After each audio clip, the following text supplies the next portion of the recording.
uNkulunkulu akatheli umusa. uNkulunkulu akatheli umusa. uNkulunkulu ophezu konke akatheli umusa. Pastor Winingi, qikelela ukuthi inamba izenza ngoba uyimemba noma ngomunye nomusa nothando onikelayo kuyi-channel. Le namba kaungathaphi kuyo. Ufona from Monday to Friday from 9 ekuseni kuya 5 ntambama kuphela. Awungathaphi. Paul Zulu. Hello, ngicela kubuda. Uma uphupha kuvukwe amadlozi ephupheni kushoni. Obebhodla evuka umoya ubudlozi. Nake singakusho. 1. Ngokwesintu-ke uma uphupha idlozi kungabe uphawu oluthathwa njengoluhluma likuvukile. Ngoba lokhu kuzobe sekusho ukuthi kungenzeka idlozi lakho seliphakeme njengamanje kakhulu. Futhi selifuna ukuqala-ke ukukhuluma lendlulise indaba ngawe. Omunye angayibeka nje. 2. Kuyenzeka uma uphupha idlozi kuthathwa njengophawu oluhluma livukile. Lokhu kungasho ukuthi kungenzeka kukhonyisa ukuthi unedlozi futhi liyazithwasisela uma usebuthongweni, ngoba sifikile isikhathi sokuthi liqale ukusebenza esimeni somzimba wakho.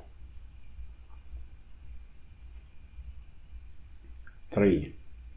Kwesinye isikhathi uma uphupha idlozi kungathathwa njengophawu oluhluma livukile, olungasho ukuthi kungenzeka idlozi lakho noma alisalawuleki idlozi elikwembethe ngoba kade uliziba futhi ungalinabi.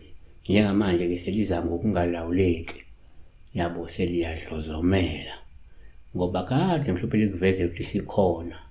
Lungisa lokhu lokawukwenzi. Selifala khona selingahleke lidlozomele-ke lize-ke ngokungalawuleki kwena.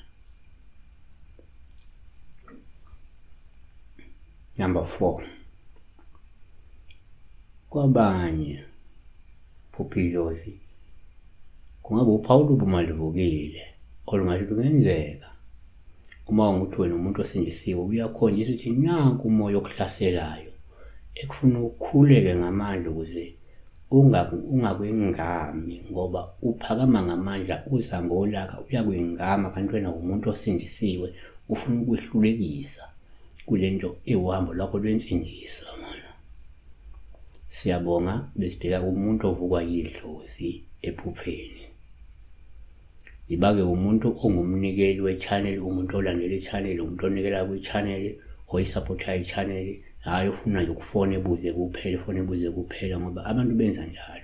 Bayafuna ukufona bebuze kodwa abafuni ukunikela, abayimisela ukunikela bona.